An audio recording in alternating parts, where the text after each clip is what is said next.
नमस्कार दोस्तों, स्वागत है आपका हमारे YouTube चैनल पर। दोस्तों, अगर आप हमारे YouTube चैनल पर नए मेहमान दर्शक बनकर आए हैं तो आप हमारे YouTube चैनल को सब्सक्राइब कीजिए, बेल आइकन को प्रेस कीजिए ताकि आने वाली वीडियो का नोटिफिकेशन सबसे पहले आपको मिले और आप इस तरह की ज्ञानवर्धक वीडियो व प्रसंग का भरपूर फ़ायदा उठा सकें। दोस्तों, आज का जो प्रसंग है काफ़ी मोटिवेशनल है, काफ़ी प्रेरणादायक है और मैं उम्मीद करता हूं कि आप इस प्रसंग से ढेर सारा ज्ञान अर्जित करेंगे। दोस्तों, प्राचीन समय की बात है। प्राचीन समय में अक्सर लोग ब्रह्म मुहूर्त में स्नान किया करते थे, पर आज की दिनचर्या लोगों की ऐसी हो चुकी है कि वो ब्रह्म मुहूर्त में स्नान नहीं करते हैं और ब्रह्म मुहूर्त में स्नान न करने की वजह से वो काफ़ी परेशान रहते हैं। उनके घर में माँ लक्ष्मी कभी निवास नहीं करती, उनका जीवन अत्यंत दुखमयी तरीके से व्यतीत होता है। तो आइए आज हम इसके बारे में आपको जानकारी देंगे।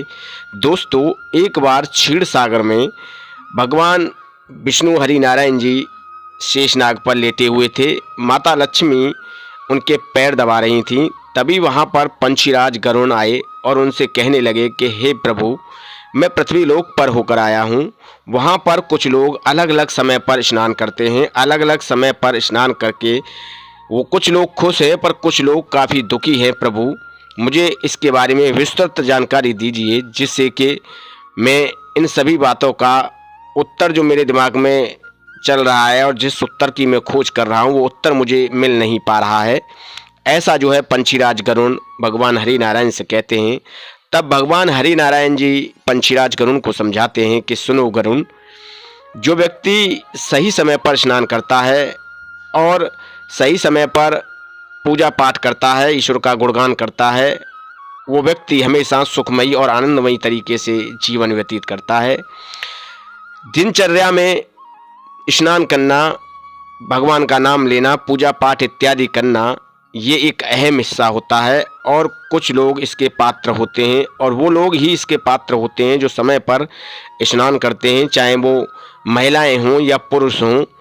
कुछ महिलाएं गलत समय पर स्नान करती हैं, उनके घर में माँ लक्ष्मी का आगमन नहीं होता है, उनके घर में दुख और दरिद्रता और परेशानियां उन्हें घेर कर रखती हैं। प्रिय दर्शकों, भगवान हरि नारायण अब एक कथा के माध्यम से पंछीराज गरुड़ को समझाने की कोशिश करते हैं।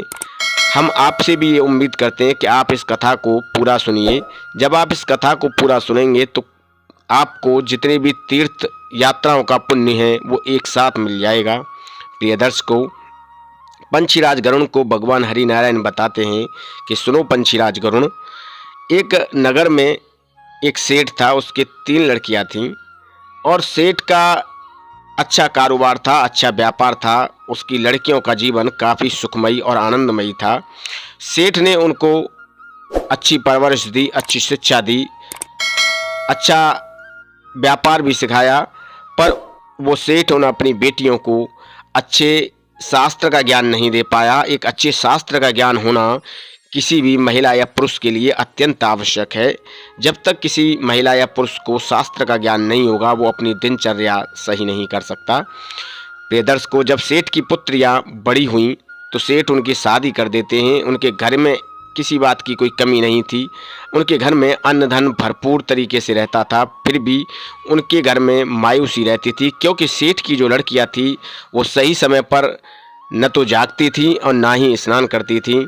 धीरे धीरे जब वो गलत समय पर जागती और स्नान करती तो उनके घर में सब कुछ खत्म होते चला गया। उनके घर में दुख और दरिद्रता निवास करती चली गई और जब वो पूरी तरह कंगाल हो गई तो वो अपने पिता के घर आ गई और पिता के घर पर भी उनकी वही दिनचर्या थी जो अपनी ससुराल में थी। पिता उनकी इन हालत को देखकर काफ़ी परेशान और काफ़ी मायूस रहते थे। एक दिन भगवान हरि नारायण उनके घर पर एक साधु का भेष धारण करके जाते हैं और सेठ उन्हें आदरपूर्वक अपने यहाँ पर रुकने के लिए व्यवस्था करते हैं और उनको भोजन कराते हैं।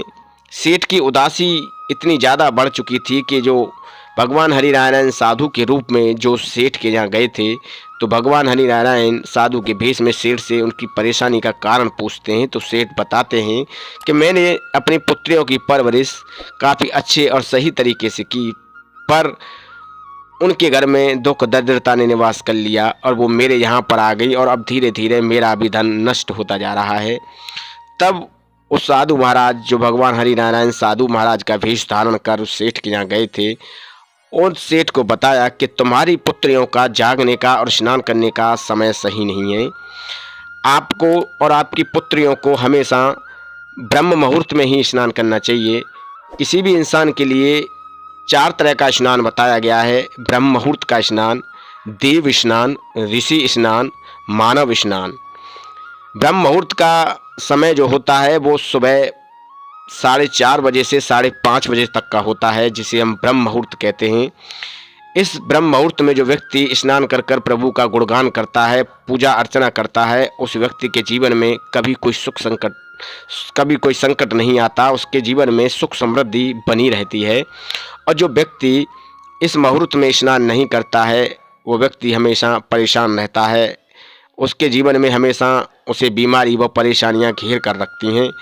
इसके बाद में आता है देव स्नान, जो 6 बजे का होता है, जो इसमें कुछ थोड़े बहुत तारे टिमटिमाते हैं। उस मुहूर्त को भी सर्वोत्तम बताया गया है। इसके बाद में आता है ऋषि स्नान, जो 7 बजे का होता है। और इसके बाद में बताया गया है 7 बजे से लेकर 8 बजे तक का मानव स्नान। जो व्यक्ति इन चारों समयों पर, इन चारों कालों के अनुसार स्नान करता है, पूजा पाठ इत्यादि करता है, वो व्यक्ति जीवन में सुखमयी और आनंदमयी रहता है। प्रिय दर्शकों, साधु महाराज की ये बात सुनकर सेठ आश्चर्यचकित हो जाते हैं और अगले दिन से सेठ अपनी पुत्रियों को सही समय पर जगाना, सही समय पर नहलाना, ये सब का ख्याल वो सेठ रखते हैं। तो उन पुत्रियों के जीवन का पूरा ही संचार बदल जाता है और उनके जीवन में भी सुख समृद्धि आ जाती है। और जब वो अपने ससुराल जाती हैं तो इन सभी बातों का ध्यान रखती हैं कि किस समय पर नहाना है और किस समय पर पूजा पाठ करना है। तो उनके ससुराल में भी फिर से अन्न धन भरपूर तरीके से हो जाता है। रुपये पैसे की कोई तंगी और कमी नहीं रहती है। तो दोस्तों, हम उम्मीद करते हैं कि आपने इस कथा के माध्यम से ये जान लिया होगा कि आपके लिए सही समय पर जागना, सही समय पर नहाना और भोजन करना कितना उत्तम होना चाहिए। हम उम्मीद करते हैं कि आपको इस जानकारी से काफ़ी अच्छी प्रेरणा मिली होगी और आप इस जानकारी से ढेरों लाभ उठाएंगे।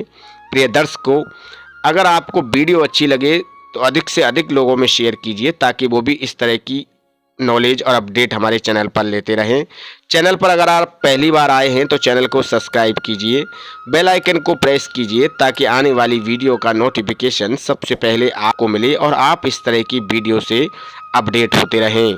दोस्तों, हम अपने चैनल पर इस तरह की वीडियो आपके लिए लाते रहते हैं। हम जल्द आएंगे आपके पास। नमस्कार, धन्यवाद।